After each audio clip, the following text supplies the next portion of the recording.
Polsek Denpasar Barat menangkap seorang pemuda bernama Joni Rius Ngongo 23 tahun lantaran mabuk dan kedapatan membawa parang di lapangan Puputan Badung, Denpasar.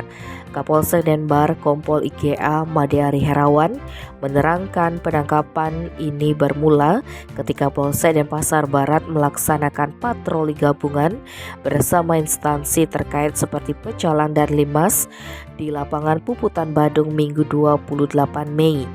Kala itu petugas mendapati pelaku bersama rekannya Immanuel T. Popo 23 tahun.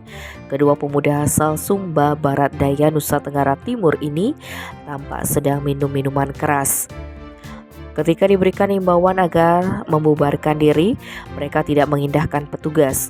Setelah didekati aparat, ternyata Joni Rius kedapatan membawa senjata jenis parang yang sudah dimodifikasi menggunakan gagang besi yang lebih panjang.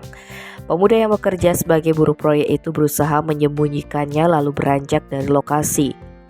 Kemudian Joni Rius memberikan senjata ini kepada Immanuel agar dimasukkan ke saku celana belakang, namun pisau itu jatuh ke tanah. Melihat hal itu, aparat mengamankan Joni Rius.